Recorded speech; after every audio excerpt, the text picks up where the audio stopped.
name is Renee Richard. I'm the founder and the executive director of Cinnamon Girl Incorporated. I want to thank you guys all for being here. We're all going to kind of slowly trickle in. So I'm just going to give you a brief introduction about Cinnamon Girl and the work that we do. And then I'm going to turn it over to our program director, and she's going to introduce our speakers. But first, I just want to say thank you so much for tuning in to this broadcast. It's just our way as an organization to help our girls and our young boys to climb their way into the best colleges for them and seeking out the best careers for them. That's what Cinnamon Girl is all about. We are an organization for girls, but oftentimes these talks include young boys, men, college students, young adults. It just depends on what we're talking about. But today we're talking about kids to college. And specifically, we have some amazing speakers that are going to share with you things that we might not discuss too much because culturally they're relevant. What we have seen, as you know, we have the grades, we have the extracurricular activities, we have everything we need to, we think, to get into a rigorous, very competitive college. And there's a lot of other things that go along with grades and extracurricular activities, relationships with teachers, and so on that the admissions office is grading. So we're going to talk about all of that today. In addition to today's talk, we have some other conversations coming full circle about kids to college. So we'd love for you to make sure that you tune in because our program director, Taylin, is going to speak more about that. But just to let you know, Cinnamon Girl has been in working with young girls for 19 years now. We have over 100 girls every year that we are mentoring, coaching through 4 of our cohorts. We have Write Your Story cohort. Those are girls that enjoy writing. We have a travel cohort for girls that are interested in learning about living and traveling the world. We have a brand new cohort that's going to kick off this summer. It's designed by Joanie Banks, who's going to talk to us today. So we're thrilled to have Joanie to talk to us about college, but she'll also talk to us about some of the non-traditional career paths. And then our 4th cohort, and pardon me, I've got a lot going on in my home. The 4th cohort is Passport Book Club. And in that cohort, we are doing amazing things with getting preteen girls, very young girls, getting started with reading books all over the world. So with that, I'm going to bring on Taylin and have Taylin give us a very warm introduction of our speakers. And with that, I wanted to, I'll just turn it over to Taylin because I've got a dog barking. Good afternoon, everyone. So excited to see you all. My computer is a little slow, so I apologize. Hopefully you all can hear me. Okay, awesome. Good afternoon. So excited to see you all and hear you all. As I said, my computer is a bit slow, so it's frozen for me, but I'm hoping that you all can hear me and see me. I'm seeing some love already, so that is great to see. So we have an amazing event for you all. We are so excited to have the illustrious Dr. Karen Ely Saunders. She's worked in higher education as a counselor, administrator, and faculty member for nearly 3 decades. And she currently serves as the Associate Vice Provost for College Access at Virginia Tech. She has taught undergraduate and graduate courses, coordinated recruitment, new student orientation, and academic enrichment programs, served as an academic counselor, developed and directed undergraduate advising and academic support units, collaborated with colleagues to develop a scholarship program, and provide campus-wide leadership in the areas of student success, retention, and diversity. Dr. Sanders, has a gubernatorial appointment to the Commonwealth of Virginia Board of Education Scholarship Award Committee and has served for 3 consecutive Virginia governors. She earned a BS and an MS in psychology from Virginia State University and a doctorate in adult and developmental education for the University of Arkansas, Fayetteville. She also earned a certificate development education specialist degree through the Kellogg Institute at Appalachian State University. So give her some love in the comments, please. We're so excited to have her. I'm going to introduce our next guest, and then Dr. Karen is going to come on very shortly. We also have the amazing Dr. Joanie Banks Hunt. She is a collegiate assistant professor with a PhD in education curriculum and instruction. She aspires to combine technology and innovation with teaching, research, collaboration, and mentorship to inspire real-world problem solvers on a multi-generational scale. Joanie is a lifelong learner, educator, mentor, and community builder who is eager to engage educators and students in global interdisciplinary challenges. She is an alumnus of Michigan State University, Stanford University, and a former member of the Stanford University Mechanical Engineering Advisory Committee. In 2015, Joanie enrolled in Virginia Tech's Engineering Education Doctoral Program. Her exposure to seminars, which are platforms designed to expose and broaden the student experience, led to a dissertation topic focused on design thinking, instructional practice in the Department of Educational Psychology. Design thinking embodies her passion for curricula in educational psychology, engineering, and in education cognition. Presently, Joanie is an instructor in the Honors College Laureate program and has developed a transdisciplinary research course that explores the innovation of delivery drones from global survival, sustainability platforms, and transdisciplinary research. She is excited to expand upon this teaching and learning role with the opportunity to join the Honors College Calhoun Discovery Program as an instructor and collaborator. We are so honored here at Cinnamon Girl to have these amazing doctors come in and talk to you all about the education space. So I'm going to turn it over to Dr. Karen, and she's going to begin her presentation. Welcome, Dr. Karen. Thank you, Taylin. Yes. Thank you, May. I am so excited to join you all this afternoon. All of us who are with you, we are here because we care. We want to see more girls and boys who look like us, not just go to college, but to graduate from college. And some things that Taylin, before I dive in, some things that Taylin highlighted in our introductions made me want to speak about the focus on lifelong learning. I completed my doctorate when I was in my mid-30s.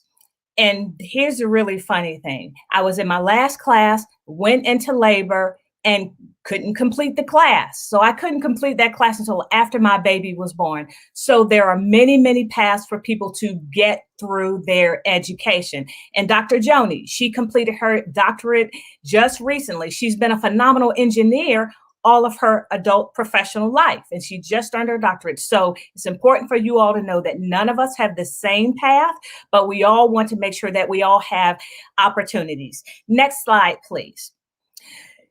So my goal, one of my callings in life is to help people not only get to college, but through college. And the new term for that is called college access. And I define college access as a movement, a philosophy, a call to action that wants to make sure that all of us have access to education. Next. So why do we even need to have this conversation about universal access to education?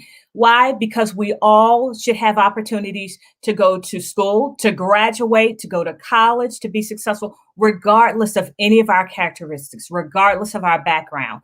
College Access is also committed to correcting inequities. We know about the history of bias and the ongoing struggle with bias and discrimination in our country in all aspects of life. And so college access efforts are seen as one way to help to minimize and hopefully eliminate those biases. College access and universal access to education focus on expanding opportunities for people who look like us. And also the goal of college access is to get more first generation low income and underrepresented people into the educational pipeline so we can get to college and through college and get that first degree so that we can go on and get more degrees if that's what you want. Next, please. College access initiatives typically target, as I indicated, historically marginalized groups. And here are some that are defined in higher education. First generation, the most prevalent definition for first generation means that neither of your parents or your primary guardians earned a 4-year college degree. And some institutions define it differently. Some institutions define it as neither of your parents went to college or earned an associate's degree. But the federal definition is that neither of your parents or guardians earned a 4-year college degree. Low income typically means from families like what I grew up in. We were poor. I didn't know it then that we were poor, but families who are eligible for the Pell Grant. Underrepresented minorities are defined as Blacks, Hispanics, Native Americans, and Asian Pacific Islanders. That's how the federal government defines underrepresented minority. And we are very often a focus of college access initiatives. College access also reaches out to other underserved communities. For example, rural communities, students with disabilities, students who grew up in foster care, students who have been declared independent from their parents, students who may have experienced homelessness. All of those communities are considered underrepresented and underserved and are very often the target of college access work. Next. So as we are talking about going to college, one conversation that I have to have very often with the parents, the families that I work with, is why do I even need to go to college? My kid could graduate from high school, get a job, and start earning money. Yes, that is true. That is true. And that is a route that many students take. However, we focus on higher education because it provides so many benefits, financial and non-financial benefits, and some of them are here. For example, higher earnings. That's not the only reason why people go to college. That's one reason, but it's not the only reason. Another benefit of higher education is that after you graduate from college and you get your job, because you have a higher income, you are able to donate to give higher taxes, revenues for your state, your federal, your local government. And those are the entities that provide services such as public education and your police department and fire department and social services. When communities have a stronger tax base, we are able to more successfully support all of our community organizations. Believe it or not, people who have higher education are more likely to vote. So this is my time to get on my soapbox and say whether or not you have a college degree, you need to vote. That is important. We all know it's important. One vote matters. One vote can make a difference. I very often share the story that a few years ago in the Commonwealth of Virginia, there was an opportunity for Virginians to flip the composition of our Virginia General Assembly from one party to another. One seat was totally tied, 100%.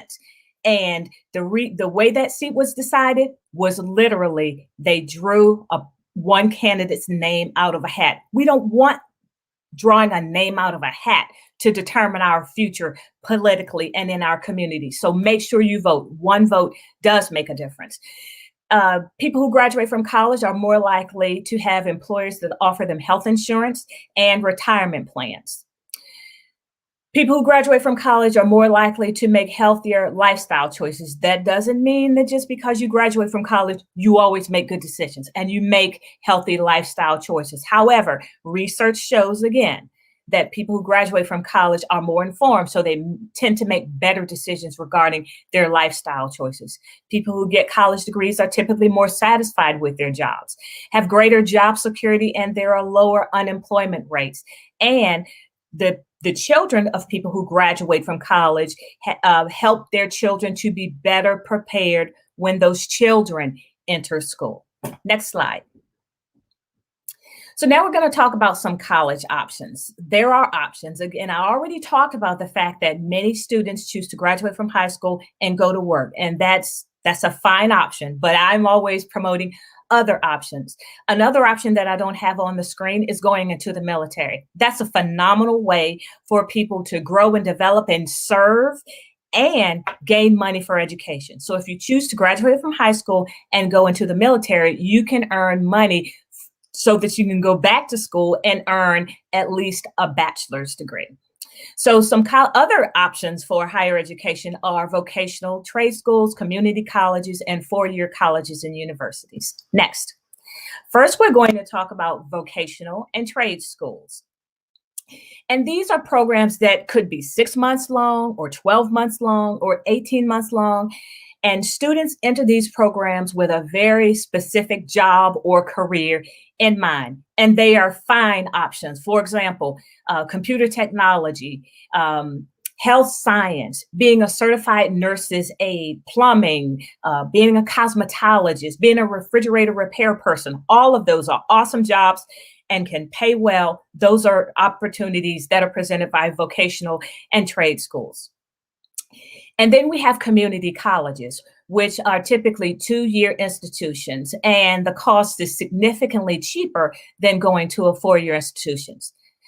Community colleges offer associate's degrees, typically after a student has been a full-time student for 2 years. Many students complete an associate's degree and then transfer to a 4-year college and university. That's fine. That's great. But many students earn that associate's degree and then go directly into the workforce.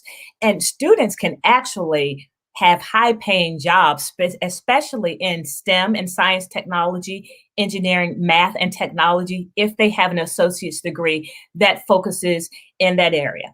So needless to say, I am most excited about promoting 4-year educational opportunities because research shows, again, students who earn those higher degrees end up in better shape financially and in other ways as well. 4-year institutions prepare students to earn bachelor's degrees and later graduate degrees after they earn a bachelor's degree. So if you want to go to medical school or be a lawyer, or if you want to be a veterinarian, you would need to complete a 4-year degree and then go on to post-baccalaureate education, post-bachelor's education to get another degree. So those are the types of institutions where most students go after they graduate from high school, and the 4-year institution is the most popular. Next. So as you are thinking about applying for college, one decision that you and your family will have to make is, should I apply early decision or early action or regular decision?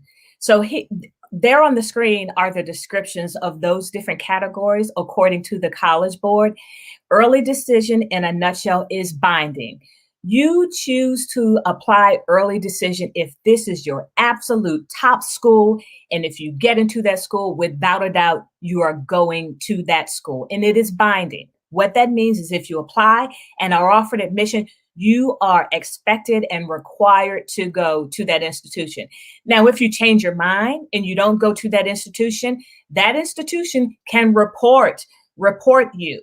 And there is the option for other institutions to which you applied to decline to offer you admission. So be very thoughtful about applying early decision. Early action means you apply early, you hear about your decision early, but it's non-binding. This is really an excellent option, and I would recommend this for most students because many institutions would like to fill up their freshman classes as quickly as possible by offering admission early and having you to accept early. But you always have until May 1st which is about a week away, to make a final decision. So I encourage students to pursue early action. Regular decision means that you have waited to the application deadline to get all of your materials there, and you are still being fully considered for admission to that college or university. But here's the thing. Students have been offered admission during early decision. Students have been offered admission during early action. And guess what? There are fewer spaces available for regular decision. That's why you need to be very thoughtful about whether thinking about waiting until regular decision, because many institutions get most of their freshman seats filled through early decision and early action. Next. All right, so when should you start thinking about college? Parents, young people, this is really a critical decision to think about. What I would like for you to do in the chat is to tell me, when should I start thinking about college? Now, I'm not sure I can see the chat. Let's see. I don't know if I can see the chat. So I'm just going to go on and tell you when you should start. Actually, next slide, as early as possible. The message I always say to families is, if you've started preparing for college in high school, you are so far behind. And that, unfortunately, is not the message that people who look like us are given. We are, many times the guidance counselors don't think about us first when they're thinking about helping out with college planning and talking about scholarships and applying for awards. But we need to get the word out to the communities that are underserved and underrepresented, that it's important to start as early as possible. And elementary school isn't too early to start, but I think you should start in earnest in middle school. And there are some very specific things that you can do. Parents, this is a journey that you and your young people should take together, because the way I view it is, when a kid goes to college, it's not just that one kid going to college. We are working with that entire family. And now that entire family is a part of our university family. So parents, kids, there are things that both of you should be doing in middle school and earlier, but we're going to specifically focus on middle school for now. Young people, take the time to start developing your study skills, because the skills you develop and the classes that you take in middle school actually set you up for where you have opportunities to go later. That's why you should take challenging courses. Take classes that are a little more difficult than what you feel comfortable with. Okay, push yourself, stretch yourself, get tutoring if you need it. But it's important that you take the most challenging courses where you can be successful in your school. Students, you should begin saving your money for college. Allowance, summer jobs, babysitting, mowing lawns, put some of that money away for college. In the 7th grade, I really encourage all of our young people to start visiting colleges and universities with their older siblings and cousins and parents, because again, it's a family activity, and that exposure early on really does make a difference. We need for you to be active in your community, because institutions want holistic students. We don't only want bright kids, we want kids who are well-rounded and who want to help solve the world's problems and give back to your local community and your world committee. So start getting active in your community in middle school. Talk to trusted adults about careers. Talk to family members, teachers, people in your community who have a job that you think you might want to have. Start asking questions, start shadowing them, start visiting them on the job so that you can learn more about what that job is. Oh, and then I already said visit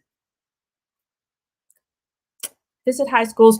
Okay. Yeah, I kind of bumped something up. In the 7th grade, I meant visit college prep high school. So if there are college prep high schools in your community, consider looking at those, because they provide a very ready pipeline into higher education. And parents, All of those things in which your young people are involved that I just mentioned, you should be a part of that. And you should definitely start thinking about a saving plan in middle school to help your kids through college. Next. And then there are some very specific things that you should start doing when you're in high school. If you don't have a social security number, apply for one. Ask your counselors about what aptitudes or standardized tests that you can take for practice, and so that you can become familiar with those tests. Start reviewing career information in the areas that interest you.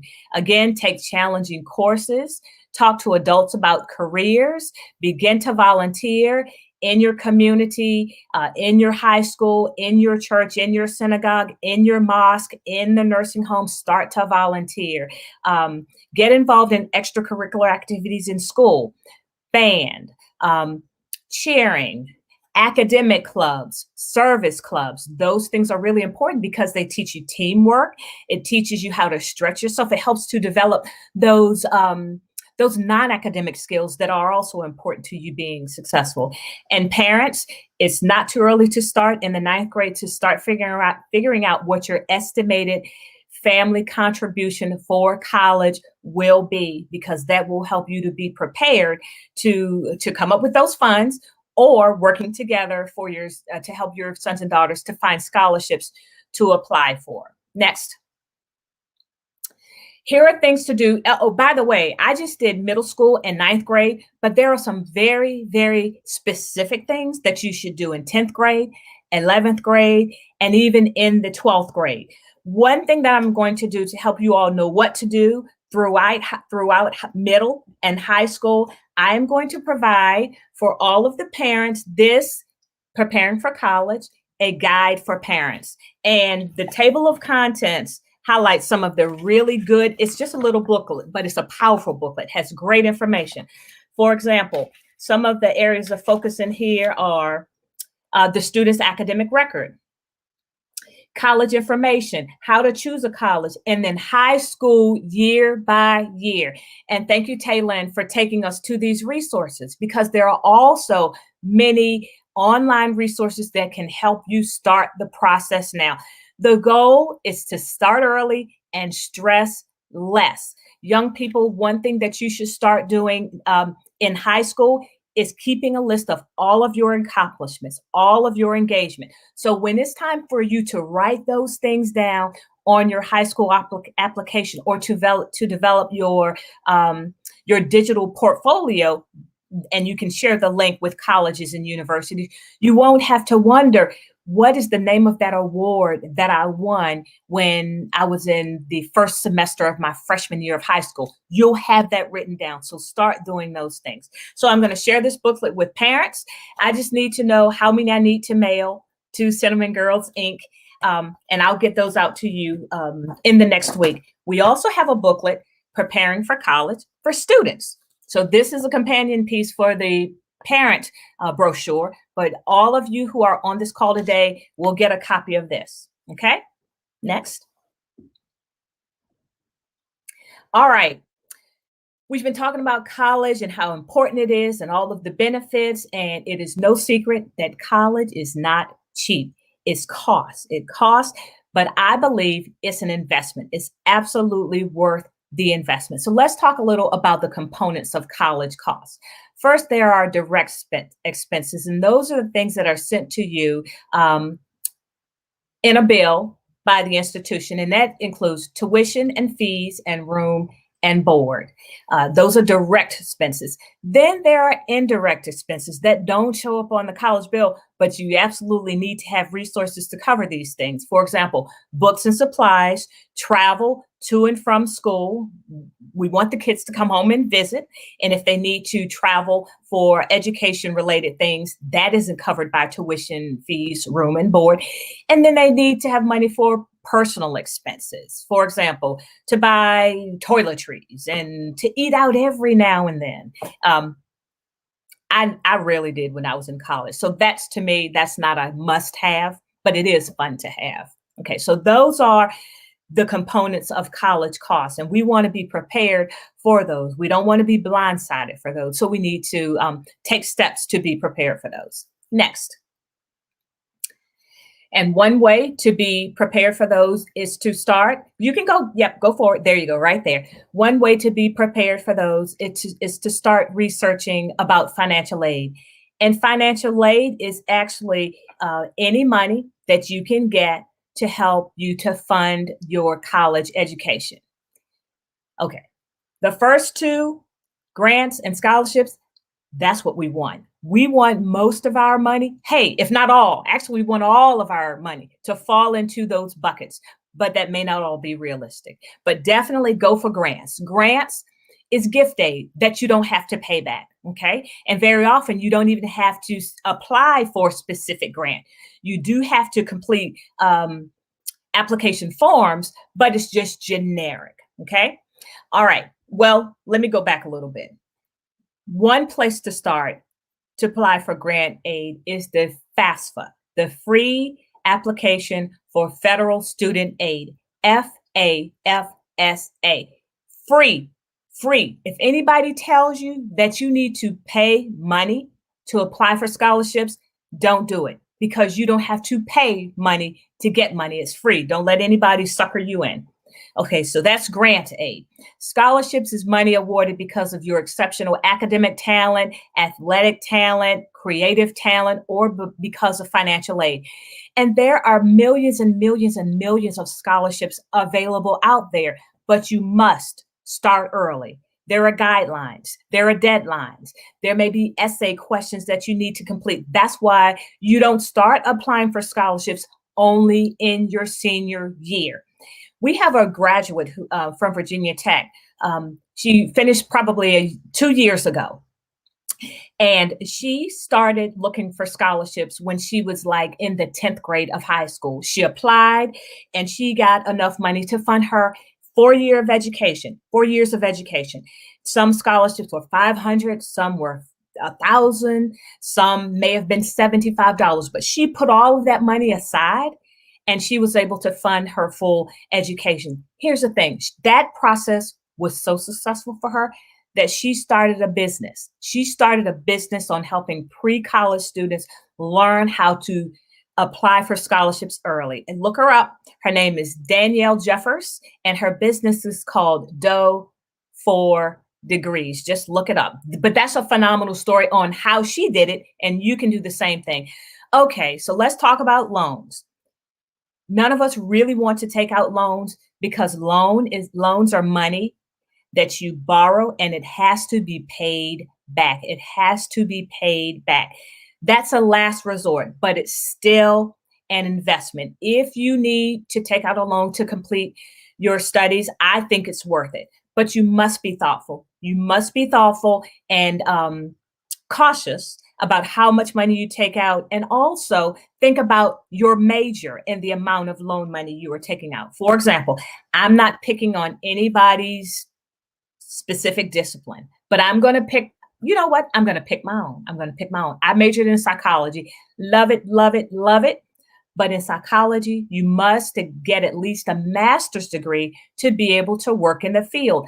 I knew that. I learned that. I didn't know it when I went to college, but I learned it in my freshman year from my academic advisor. I learned that I would have a bachelor's degree and I wouldn't likely be able to get a job in psychology without getting a master's degree. So I understood I would need to spend a little more for my education. So I did take out some undergraduate loans, but it was an investment. It was an investment. And then after I graduated with my bachelor's degree, I did well because I'm smart and you are too. So I didn't have to pay for my master's degree or my doctorate. That's what you want to do also. That's why planning and taking those right courses in middle school and high school and those challenging courses is really important. It started way back years before you were in your undergraduate program. Another form of aid is college work study. And this is just a part-time job, typically on campus. And you work on campus and you get a paycheck. And that's really, really helpful, because then you will have your money for living expenses, for if you have a car, for buying gas, for buying your toiletries, for getting your hair products, that kind of thing. College work study, all thumbs up for me. Okay, next slide. All right, I am going to share with you all some resources. All of these resources have been vetted. None of them will ask you for any money, and all of this information is legitimate. So just want you to know you need to start early, especially as it relates to financial aid information and scholarships, to get that money in your hand in the bank early. Okay, next slide. And I think this is my last one. All right, so you all know that I work at Virginia Tech. I've been here for 20 years, and we're in rural southwestern Virginia. It's beautiful. It's a great place. Our family planned to stay here for 3 years, and now it's over 20. So it's a cool place. It's an awesome place to work. And it's also a place to learn and grow and to help you to achieve your educational goals. So I would like to just close with a quick video of our campus, just so you'll see what it looks like. Okay, scroll down, keep scrolling down, and we're going to get to a video. Keep going down. And you all can visit this page if you like. Keep going down, because there are so many opportunities to visit us virtually. One more, go down one more. We're going to check out this campus fly-through. Okay, go up a little bit. Right there on the right, the campus fly-through. We're going to watch that. Thank you all. You are amazing. Thank you. And we need sound.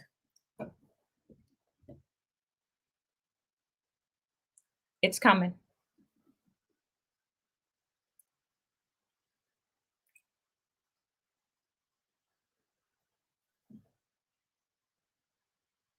You know what? It may not want to let, oh, there it is. Could you make it bigger? There you go.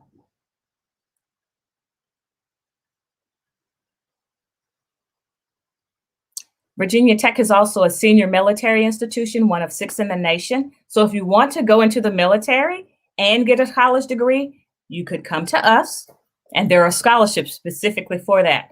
Most of our buildings are designed with Hokie stone. It's our own local stone. Our motto, our what is that thing called? Mascot is a Hokie bird. Sorry about that. And this gravestone is called Hokie stone. We make it right here locally. Well, Taylin, you don't have to restart the video. It's only 1.5 minutes. But when you get to slides, I encourage you to visit the link so you can check out what our campus looks like. You all have been wonderful, and put questions in the chat if you have any. And actually, I'm going to attempt to put my contact information in the chat. So if you have any questions for me, I can reply by email. Okay? Thank you.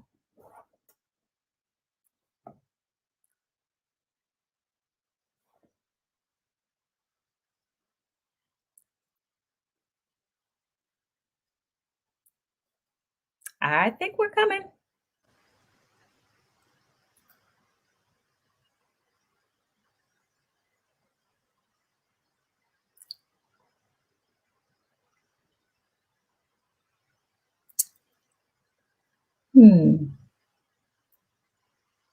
Okay.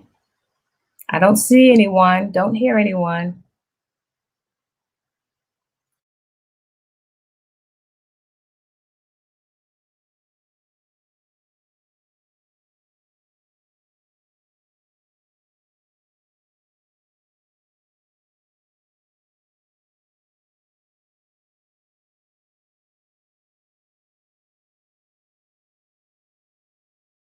You know, one thing that I didn't mention is that there are many different kinds of institutions. You know, I talked about vocational schools, 2-year institutions, 4-year institutions. But one thing I didn't mention is that there are different kinds. You know, there are public and private. And one thing that I want to specifically highlight are the historically Black colleges and universities, tribal colleges, and minority serving institutions, including Hispanic serving institutions. There are many different kinds of institutions that you can consider based on what your needs are. Some people want to be further immersed in their culture, so they might choose a minority serving institution, which is what I did, and thrilled and so excited and pleased that I chose a historically Black institution. When I went to college, believe it or not, I was so quiet and shy, I didn't talk at all amazing. Yeah, I know it's hard to believe now. But that smaller institution that was very hands-on and supportive, they helped me to grow into a person who was much more confident. So I felt comfortable going into graduate school, making presentations, being on television. I don't like that, but okay. All right, so we are now, I think, looking at the Virginia Tech campus again.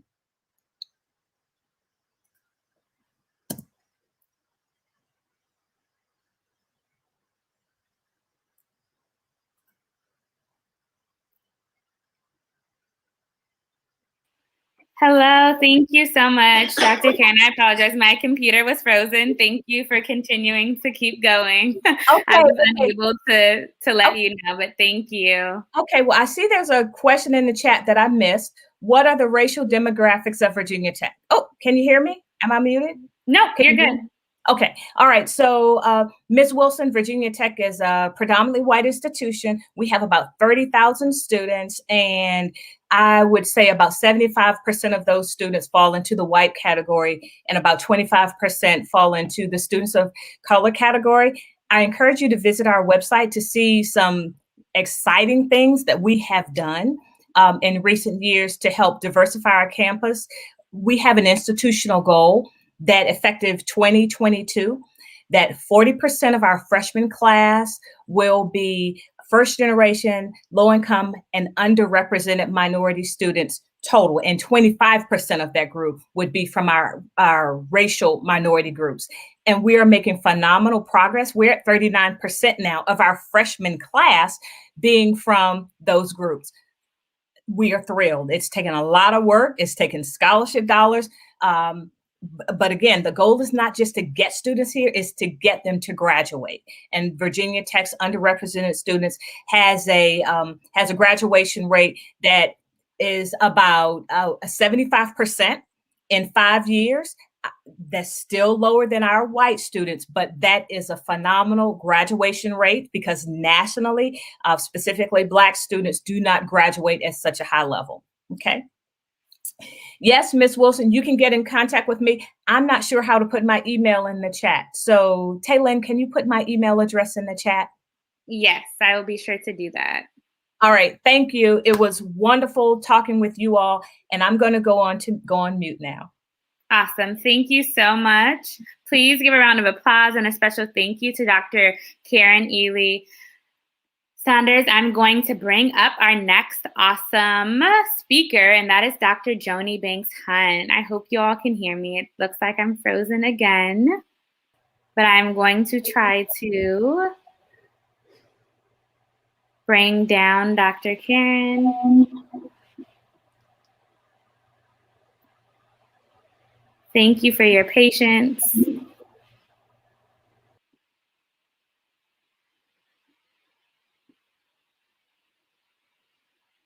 Uh-oh. Can you all hear me? I don't know if you can see anything.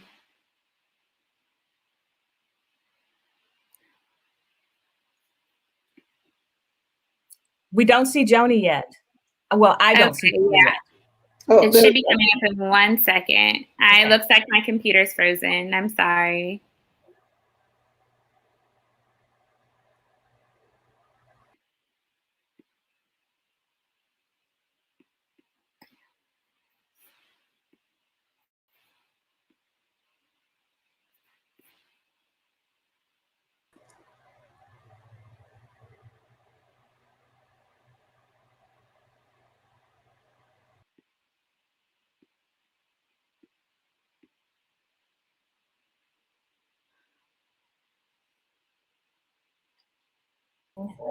While we're working on getting that in there, I will give you all my email address. It's KASANDE1, the number 1, at vt.edu. You can also find me on the webpage, Karen Ely Sanders. And I promise I'm going to send you these booklets and respond to your questions. Yes. Thank you so much, Dr. Karen. We're going to take a 2-minute pause here. I'm trying to get the computer rectified so we can have Dr. Joanie on. So if there are any other questions, we would love to have those in the chat and have those be answered. I don't know if you guys can hear me.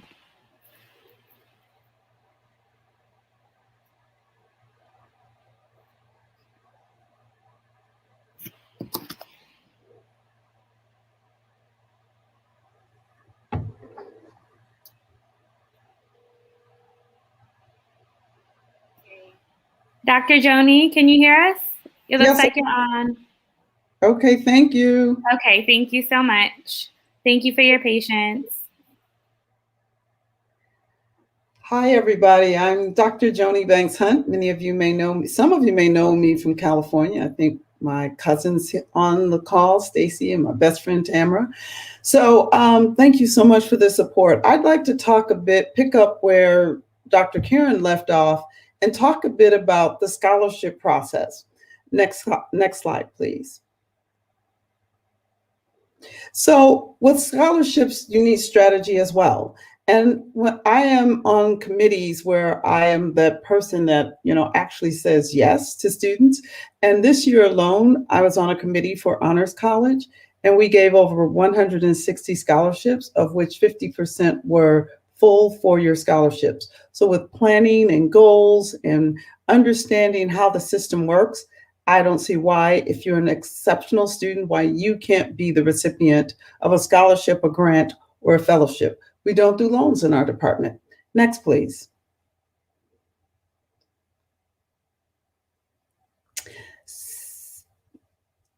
So what I can talk about in terms of your goals, a lot of it starts with your interests. What are you interested in? And when I read essay questions that are prepared by applicant, so here's a piece of it, which is there are many interest areas. I really encourage you to do that research of going to the school's websites and actually looking up, majors or areas of interest. I'm just showing a few, but every university from HBCUs to 4-year, 2-year, all of us are proud to display all of the different areas of interest that have been captured so that each of you can have your individual experience. Next slide, please.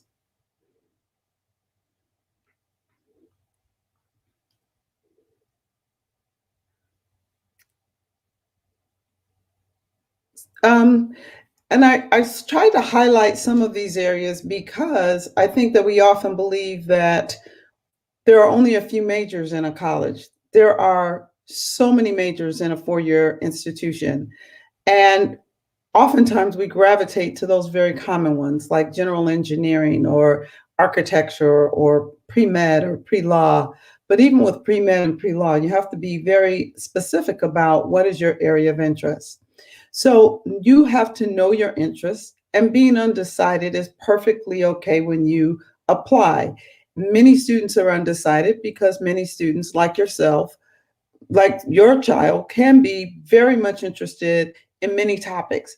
The idea, though, when applying is to state that you're undecided, but not just openly undecided. You have multiple areas of interest.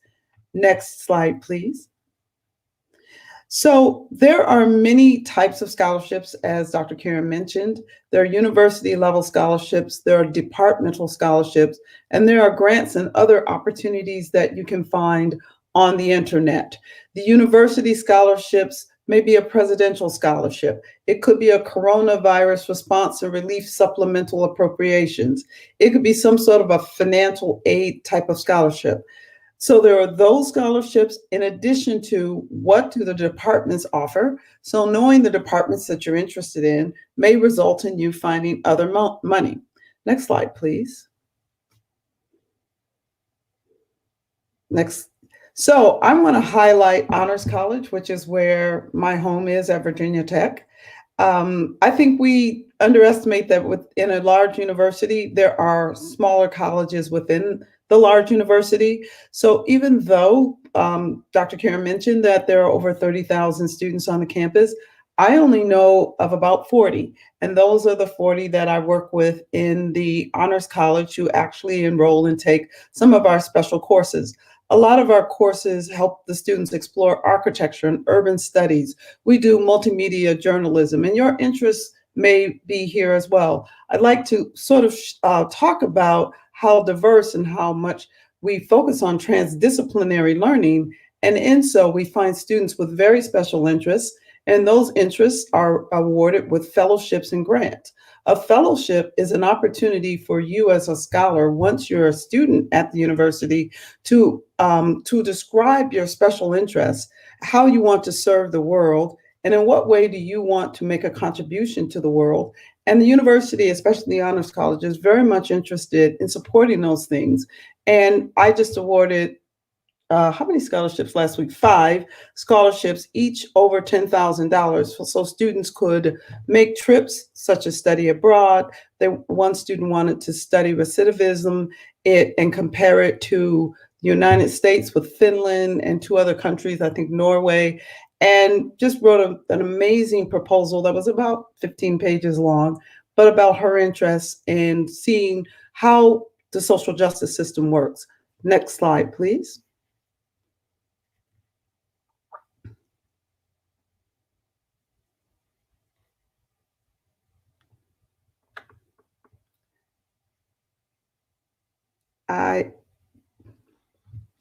There were scholarships about nanotechnology, or interest in the fellowships and grants that we provided, interested in learning the history of guitar making, the actual making of a guitar. There are so many different interests that we honor in the Honors College because that's what we're about. We're about the learner who is dedicated has been dedicated in learning as a lifelong learner or as a holistic learner since before entering college, back in their from middle school days onward. There are just so many different interests that we collectively bring together in the Honors College and celebrate those interests in what we call transdisciplinary learning. My emphasis in transdisciplinary learning is in the Green New Deal. How do we save our planet by utilizing technologies that reduce the carbon footprint? The specific type of technology that I'm interested in has both a social and a technical implication. So the students in my program focus on drones for survival in our social technical world. And in doing so, we explore all sorts of opportunities and different types of programs. We also have a Calhoun Discovery Scholars Program that provides full tuition for 4 years, plus funds for study abroad or for your own experiential learning. And we all know that experiential learning is what life is about. So one of the things I found this year in awarding 40 scholarships to students who will be the incoming class next year is that the majority of those students, we're looking for diversity, but we don't see the applications. And so in doing so, we have found that all you have to do is check a box, like, what are you interested in learning? So we have a student, this should represent everybody, that you should know what you're interested in learning, or what is your curiosity. Next slide, please. So applying for scholarships is really about your perceptions of yourself. And the biggest thing about applying for scholarships are the essay questions. And I have found that in the essay questions that I've read, and I had to read over 1,000 this year, many of the students are not answering the question asked. We score those essay questions.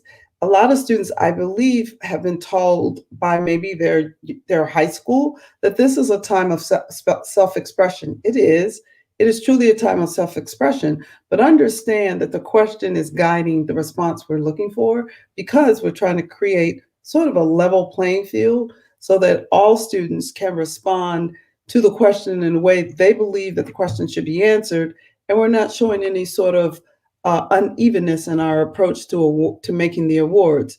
So there are some hidden expectations. The hidden expectations are that you'll answer those questions. And I'm going to share a rubric with you in a moment, which covers those expectations.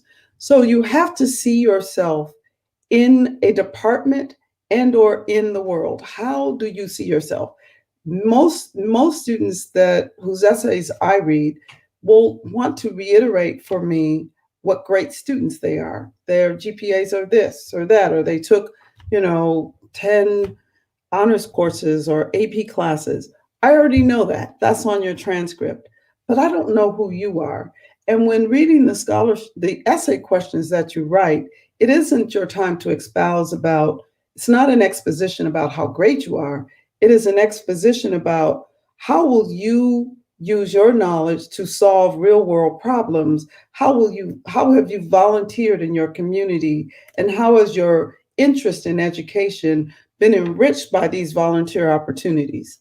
Next slide, please.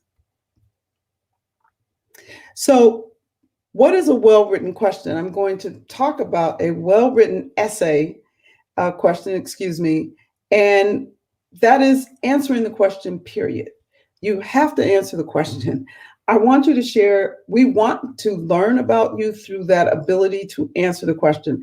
And if you're looking in the chat, Dr. Karen has given you some of the links to these scholarships that are just sitting there. We have students turning them down, but we don't have as many students of color applying for them because they are not aware of the fact that not only do you apply for scholarships in the university, but look for departments within the university that also offer scholarships.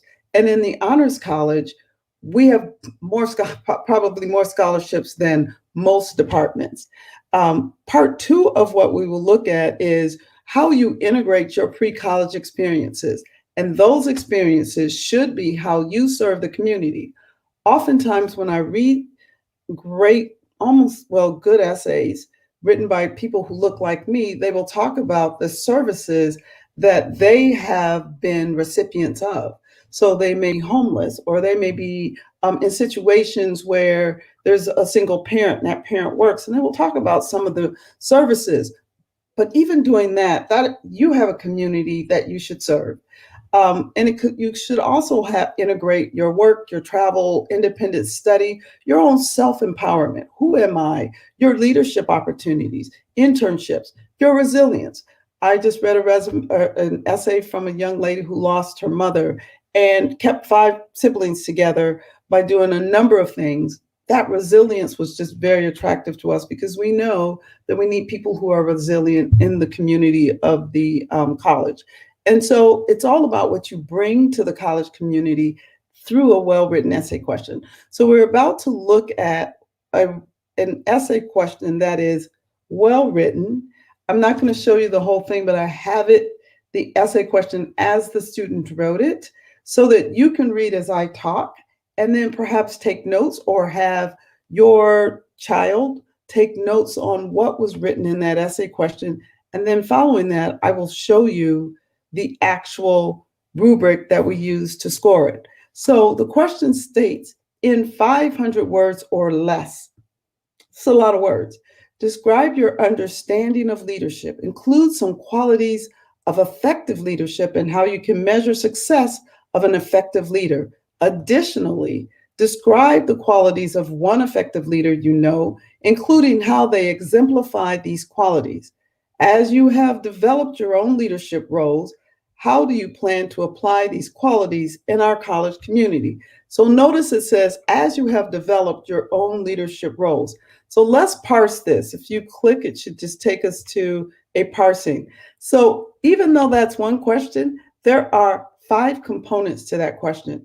You may not be able to answer all 5 in 500 words, but you should be able to combine some of your personal pre-college experiences that will give us a good understanding of how do you understand leadership, include what are the qualities. Perhaps you have a role model that you have been monitoring for many years, and you have developed some of your own skills. Maybe you've been on your soccer team, and maybe you're a goalie on the soccer team. Goalies are leaders. I mean, after all, the goalie is going to prevent the points. So the leader is the person that is making sure that you're winning. So make sure you know that this all takes planning and thought. And so you should have a journal that you're keeping that allows you to capture your own stories in a few words, and then you'll be able to string them together in 500 words or less. Next slide, please.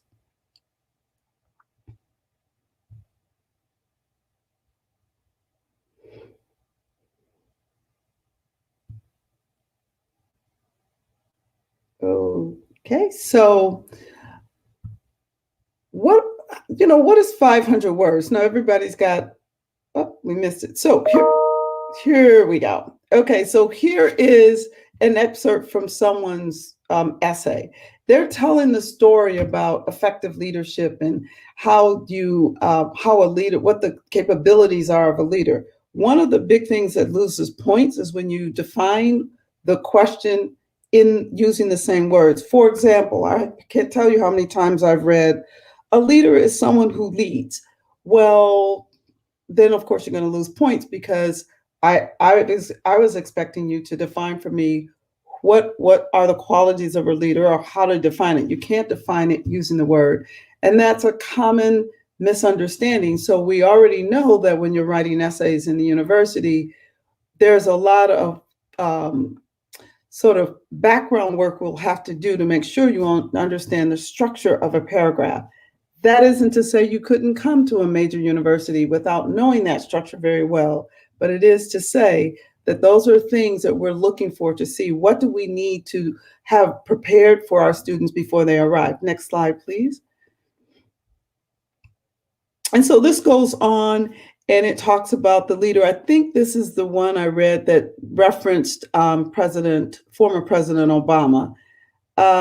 Next slide, please. I don't know. This is looking like, don't ignore this contact information. Somehow I think I must have given Taylin the wrong presentation. Is there another slide, Taylin? Oh, keep going.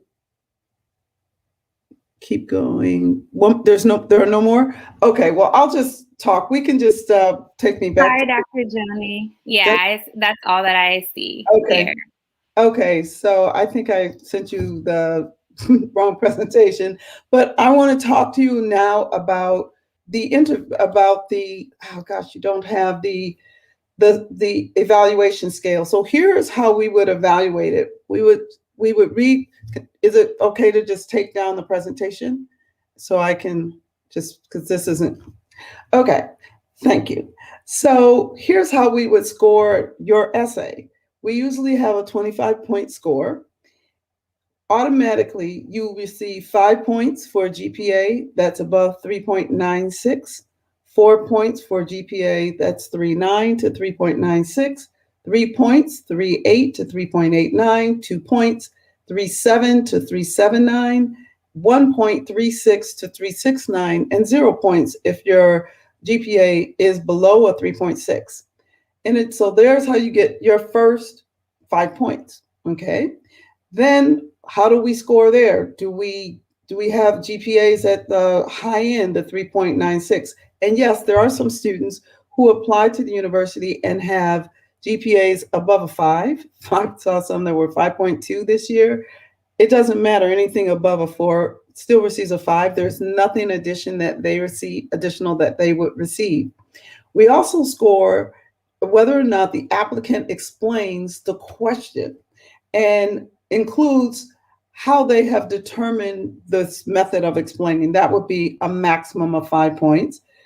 Then the next category is, does the applicant tie the qualities of whatever we're asking in the question to either specifically a collection of characteristics, and also do they somehow connect that collection to include personal significance? So this is where your own personal experiences will be connected in. So that's another 5 points. The next category is whether or not the applicant conveys the characteristics they possess that match the requirements that we're looking for. So let's say you have a 3.7 GPA and you're interested in health, fitness, nutrition, and education. and you've done a lot of work at your school or at your church. You've taught nutrition to your church. You've gotten people to understand the benefits of using less fried foods over less wholesome or natural foods. For example, there's so many ways in which you can give. So that would be matching requirements. So there's a requirement that you have executed in the way that you're giving back to the community. And the last category of 5 points would be how you describe examples of the question. Like, one example can be that you apply what you're doing to your maybe you tutor students who are younger than you, like you enjoy math or you enjoy reading, or you read in your family, or you take care of your family and another family. You have to tell us how you're giving back. I see there's a question from Dr. Karen Kellum. Discovery Scholars Program provides full tuition for 4 years plus funds for study abroad or other experiential learning opportunities that are your choice. So we're learning about your choices through the essay questions. Okay, and then the next way that, and I'm sorry that I didn't upload the correct presentation, but I'm happy to make sure that each of you receives a PDF of this presentation. We also do 15-minute interviews, and these are one-on-one, and we do them over Zoom, so you don't have to travel to Virginia Tech or to the university of your choice. And the first question we ask is, the Honors College program is about improving society with a technology focus. Can you give an example of this theme? What is a theme of improving society with a technology focus? That's a question. Next one-on-one interview question this year was, please tell us about an experience you've had working in groups, because in Honors College, everything's collaborative. We're not trying to be competitive. We're trying to leverage the knowledge of our peers and other scholars that we are traveling through the journey of the four-year institution with. Third question in a one-on-one interview this year was, tell us about a time when something didn't go as planned. What did you do to correct the situation? We love hearing how you problem solve, how you work with others, whether or not you were in a situation where you were doing a project, could have been a chem project or a history project, and someone didn't do their part, so you didn't do your part. We want to hear that you had some other way to resolve the problem. And then the fourth question we would ask is, what is something that you don't know much about and want to learn more about? So we're interested in students who want to become scholars. And you're here, you would come to a university because there's something you want to learn more about. It isn't just because the university offers a lot of courses. What is it that is so unique about this experience that just draws you in to say, I want a college degree, I want a four-year degree? And our fifth one-on-one question that we ask is, what should we know about you that would make you an excellent fit for our university? Can you tell an interviewer why? And it's usually a team of us, so there'll be 3 to 4 or 5 college professors who will be conducting the interview. We laugh, we talk, we show you pictures of where we are. We do a lot of things to make sure that you feel at ease, because we want you to know that this is not just an institution, it is a home for learning for 4 years or 5 years or 6 or longer. So I am sorry that you don't have these 2 slides. I will make sure that Talian has the version of this presentation.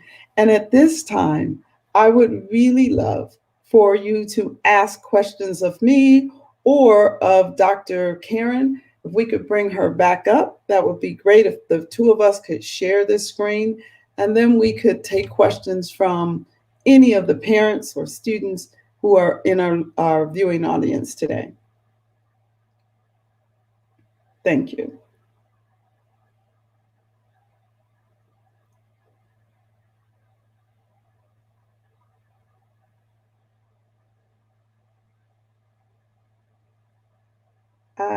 Let's see, any questions? Would you like to, can someone give me a question in the chat while we're waiting for Dr. Karen to be brought back?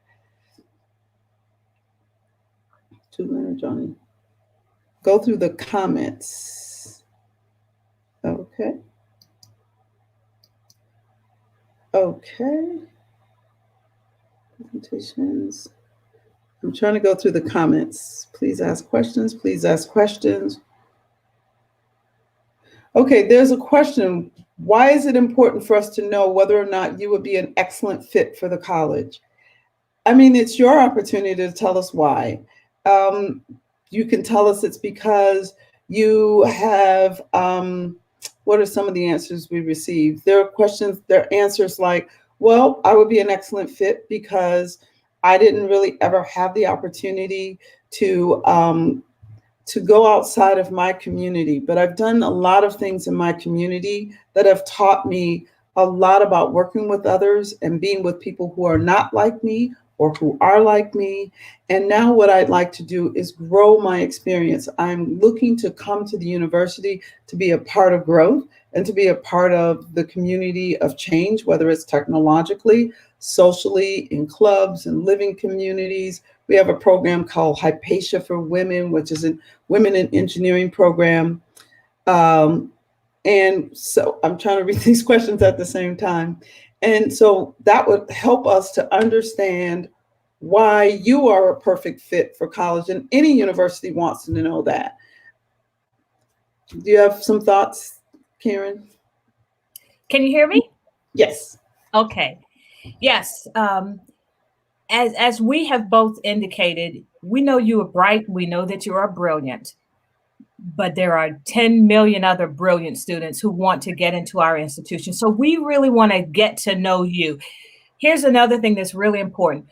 When an institution says a scholarship question is optional, parents, don't let your kids say it's optional. It's not optional. We need that information, because if all we see is your GPA, your test score, that your transcript, we don't know enough about you to distinguish you from other students so that you stand out. We want you to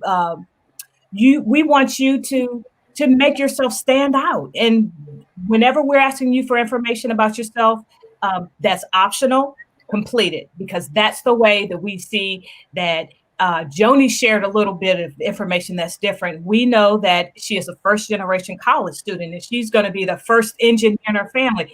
And institutions like to hear your story. So don't consider optional essay questions optional. Complete those.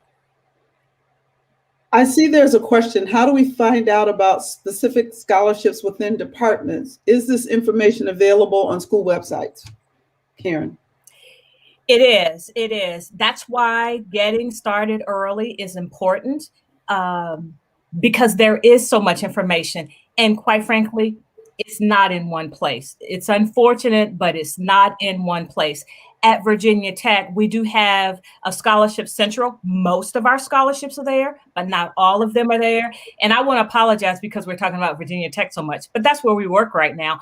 But we're not incredibly different from thousands of other institutions. So definitely check the financial aid webpage, because that's usually an entry portal for most of the institution's scholarships. But definitely visit the website for the academic department you're interested in, because there may be scholarships that are there. And, even if you don't think you are 100% qualified for a scholarship, apply anyway, if it's not too onerous. Let me give you an example. Let's say there's a scholarship that says, I have a $5,000 scholarship renewable. That means for 4 years, for a student who graduated from Hampton High School, who is interested in being a dentist. And no one has applied for that scholarship. The institution can't award that scholarship. But there may be some flexibility in awarding. You may not have graduated, you may be from Hampton, and you may not be interested in being a dentist, but maybe you want to be a veterinarian. So there may be some flexibility there. So don't rule yourself out for scholarships. Millions of dollars go unawarded every year. And especially for people who look like us, we tend not to apply because we just don't think we're going to be selected. But we are looking for diversity in our student body. So please apply. I see a question. Can you speak to the difference in schools research versus teaching? Absolutely. Virginia Tech is a research university. There are about 4,000 universities in the United States. And 10%, roughly 10% are research universities, and the others are teaching universities. So the difference is, and I'm going to ask Karen to also give some specifics, but a research university will be, a lot of the teaching will be about research. You've heard us both talking about what does the research say, and our students do a lot of research. Now, if you want a program where educators, the professors are great educators. We are first researchers, I guess you'd say first, and then we're educators, but our focus is to get students to learn about research. So if you are someone who really isn't interested in that, make sure you're not applying to an R1 university. R1 means research first. Yes. Karen, do you want to add some comments? Yes. Yes. Okay. Because the expectations will be different. If you know you want to be a practitioner and you know that you don't have an interest in research, you might not want to apply to a research one institution because there is an expectation that even as an undergraduate, you're going to have to take a certain level of math and science and statistics courses because it is a research university. So let me give you an example how that played out long term. Joanie has a doctorate. I have a doctorate. Joanie has a PhD. I have an EDD, which is a doctorate in education, and mine is a practice degree. So I had to take research classes and do research, but that was not the focus of my graduate program. The focus of my program was engaging with people and putting my work, doing my work in the community. So that's a difference between a research institution and a teaching institution. So there was a question on, what are the points available, other points available on the rubric aside from grade point average? The other points we talked about were description of, how well does the applicant identify with the question? That's 5 points maximum. When we read the paragraph or we read the essay, is there a paragraph or are there a couple sentences that really communicate how well the applicant is identifying with a question? And has the applicant also offered some examples of the factors that they're describing? The next category is, can the applicant convey the characteristics that they possess that match the requirements of the essay question? Like, can you see yourself in this question? And how do you see yourself in this question? It doesn't have to be technologically, but whatever the question is, how do you see yourself? And then our third category is, does the applicant tie the qualities of the role to their academic goals? Can you tie the qualities of the question to your own academic goals? And then the fourth category is, does the applicant explain clearly what their connections to the question and their way and how the question impacts them in some significant way? So we want to know who you are. Like, how does this question, how do you see yourself in our community? So there are 20 points just in how the applicant is connecting with the question, and we're looking at it from different perspectives. Thank you, Dr. Joanie. There's a question from Ms. Wilson. Are the scholarships we're referring to for students who are enrolled, or are they for incoming students? We're talking about the ones for incoming students, but they are renewable. That's something that's important.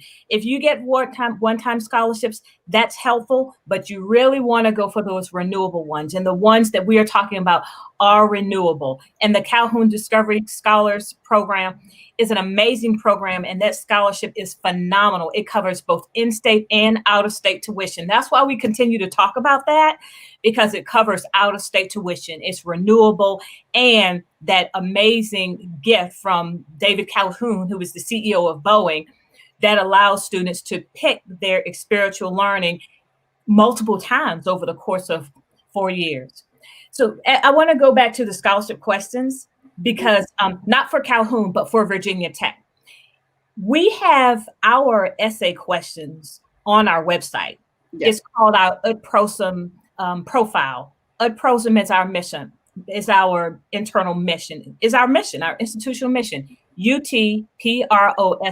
It's Latin and it stands for that I may serve, because we are a service institution. And those questions are on the website. So you can start writing them now. Well, actually don't for these, because we're changing them. We've had these questions for 4 years. We're going to change them, but they're not going to be a secret. We're going to publish it. So start preparing your questions and get feedback on those.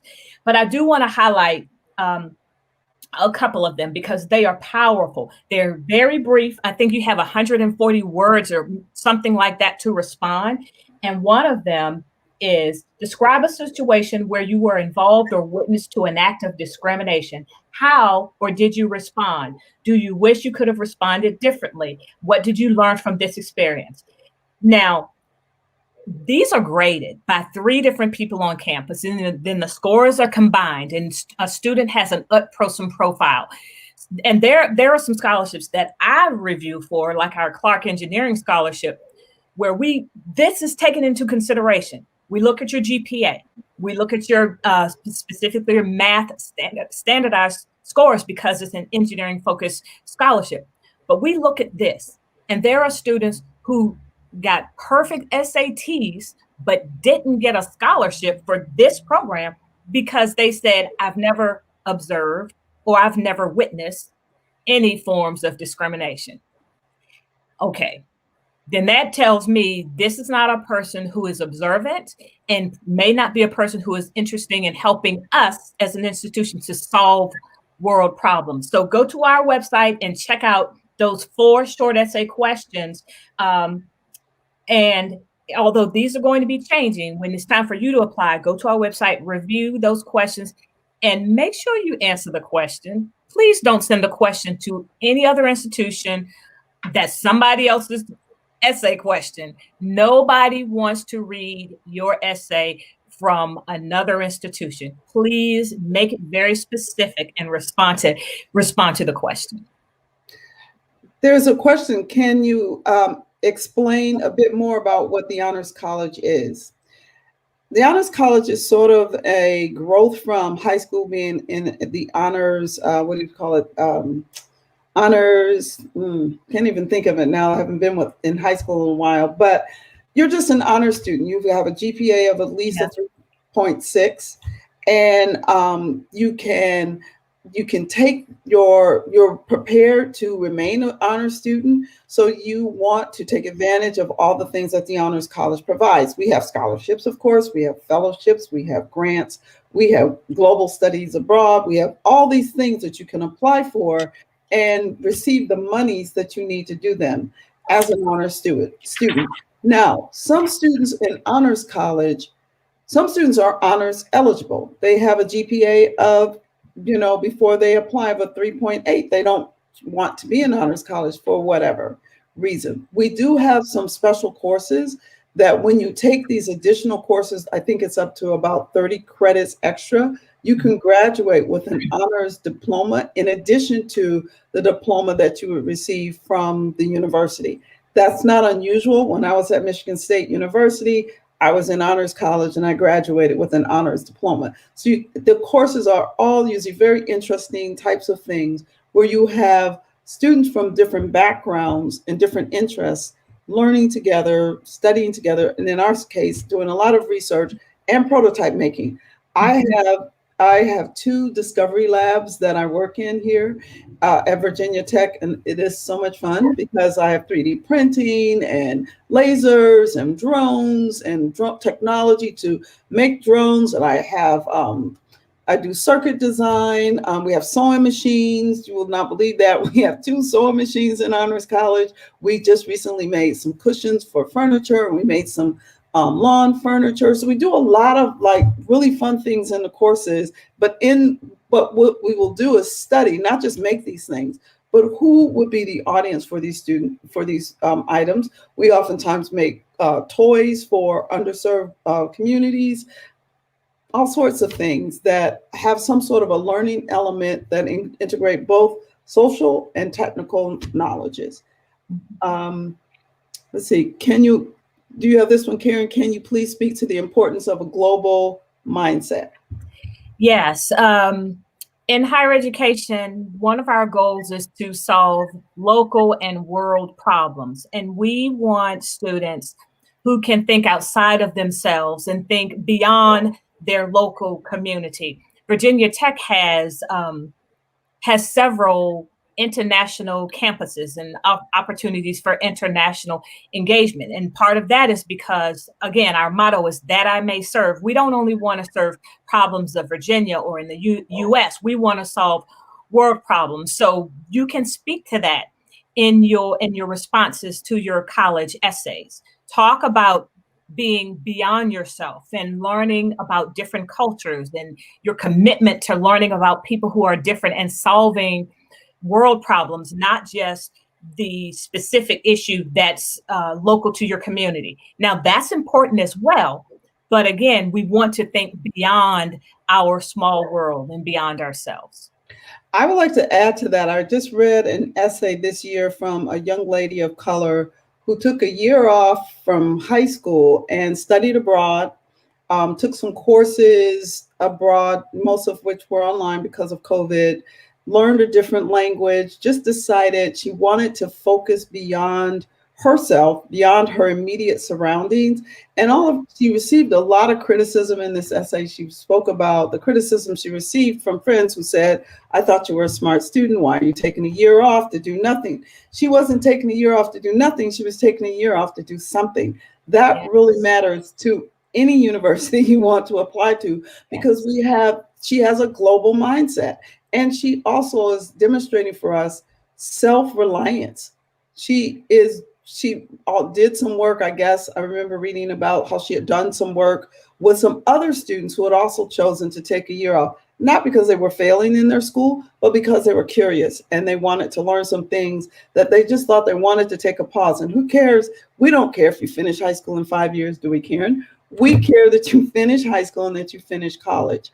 So that was really important. And another recent essay I read, I just was telling this one to Karen. I read about a young man who he worked at Walmart from, I don't know, works the midnight shift at Walmart.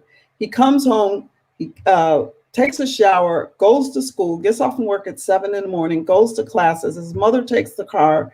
She works at Walmart during the day. They have a few hours together in the evening. He gets his homework done, does a nap, and then he goes back to work. There was a whole story that he gave about how he was preparing to be independent in college and he was saving his money for college. I couldn't wait to give this person a full scholarship because he knows about the world of work. And he was describing a world that was beyond the world of being just a dependent child. And so when you come to college, remember, we're all adults here. So we need to know that we have people that are comfortable being independent in this environment. Okay, you want to take the next one? Yes. Can you speak to you just want to visit the website, the university websites. We're speaking in generic terms about higher education and some specifics about our institution, but it's really important that you visit the website to learn more, because that's the front-facing perspective that the university has given and where you will get most of your information. Okay, so make sure you spend time perusing the website. When you are responding to essay questions, reference something that you've read on the website, because it shows that you are interested in that institution, in that major. Okay. How important are standardized test scores now that we are moving through COVID? Well, I'm proud of Virginia Tech that for the next academic year, we are test optional. We are test optional. If you want to share your standardized test scores, you can. If you don't want to, that's fine with us too, because you will be providing us with enough information so that we can make an informed decision. You'll have your grades. You'll complete these 4 brief essay questions. You're going to respond to any scholarship questions. We're going to get to know you in that way. Not to mention that we know that standardized test scores are not the best predictor of what you know. It's not the best predictor. For some, It is an indicator of what you have learned, but it is absolutely not a number that locks in your capacity. So for us, we are test optional for the next coming year as well. Other students are as well. And after the 21-22 school year, we'll make decisions about where we will go. I suspect that even if we are not test optional, as we have done in the past, we look at students holistically. The test would be a part of the picture, but it's not the only picture. I'd like to add that back on the global mindset, I know oftentimes we think that because we are underserved or maybe we don't have certain amenities or opportunities because our parents maybe or our community doesn't do that or our parents can't afford it, that we should limit ourselves. All I wanted to do when I was living in Detroit and just looking at, living behind bars, so to speak, because that was the only way to protect, the 12 of us, to have bars on all the windows. All I wanted to do was fly away like the birds. And so one of the things I took advantage of immediately upon going to college was the opportunity to go somewhere else just for the summer, take advantage of those summer programs, of the global studies programs. I've been to every continent except for one, Antarctica. I've worked in 6 countries, all because I just want to see how other people live, how other people think. All of that contributes to that learning. And I started in college, and I can remember certain people saying, you don't know anybody. I've gone to Africa, I've gone all these places. Like, if there's a study abroad, Joanie's going to go. And so, people would say, who do you know in Finland? I don't know anybody, but I'm going to meet somebody. And, I'm going to do a project with somebody. Yeah. It doesn't matter. It's a learning experience. I'm here for the lifelong of it. I'm going to learn for life. So I just want you to know that we're looking for that. And, to tell a small story is a great start, but where do you want your story to lead? And all of those things are why colleges are here, to give you those exposures. Yes, absolutely. So we're going to be winding down. So if there's another question, go on and put it in chat and we'll get to that. But before we close, I just want to make you all aware of another scholarship opportunity. And this is an innovative opportunity that all of you can take advantage of. Virginia Tech is a member of a nonprofit organization called Raise Me Micro Scholarships Program, Virginia Tech and more than 250 other institutions. And I love this program because it allows you to start earning college dollars while you are in high school. And you have to establish a profile. And every semester, you should put in your grades, your community service, your leadership opportunities, and that institution gives you small scholarships that accumulate over your entire high school year. And if you apply and are admitted to that institution and you enroll, you get those scholarship dollars. So please visit raise.me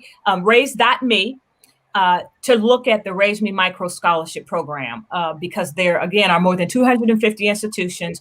You can set up your profile starting in the 9th grade, put that information in every semester. And once you meet the criteria you have to apply, of course, get admitted to the institution.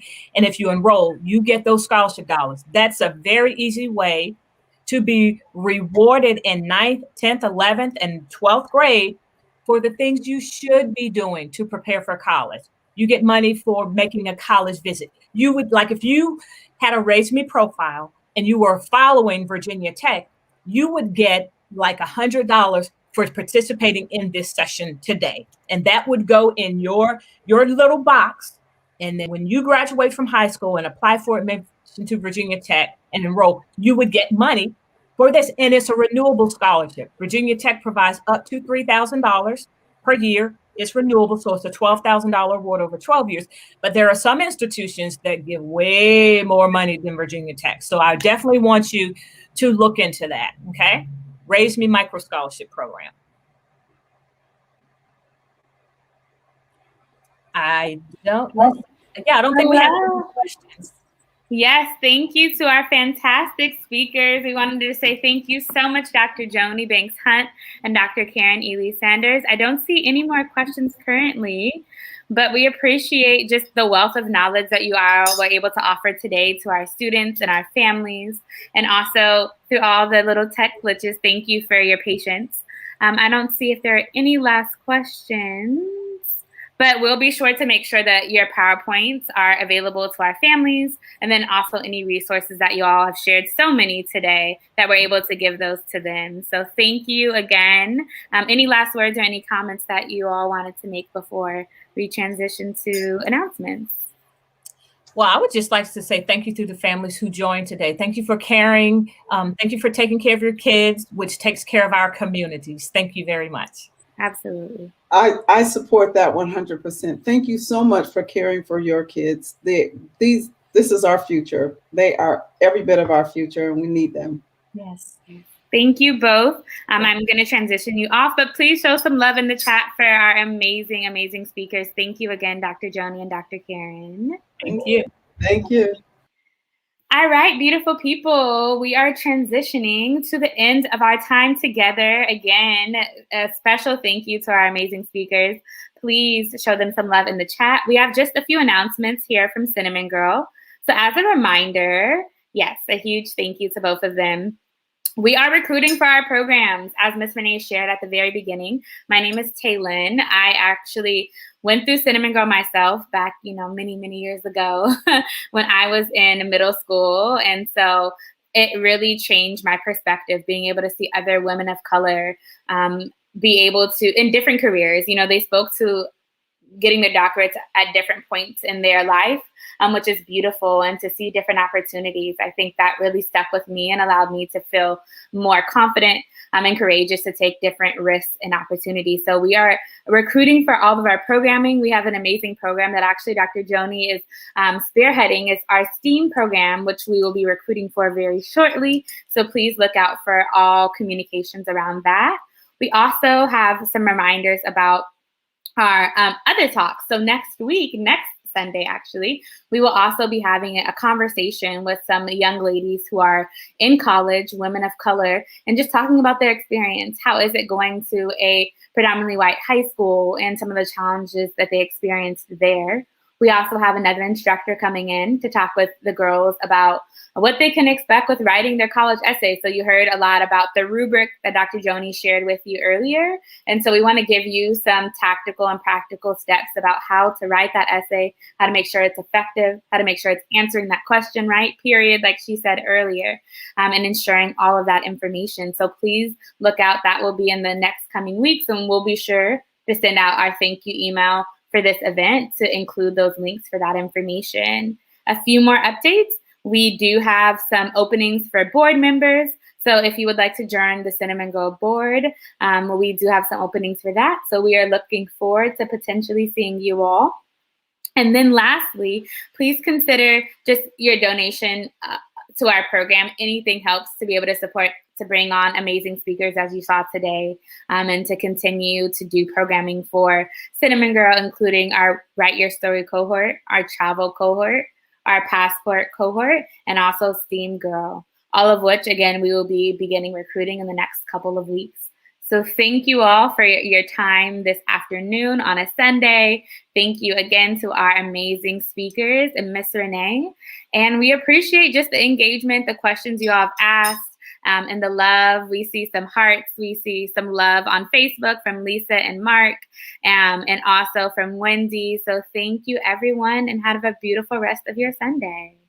Thank you. Bye-bye.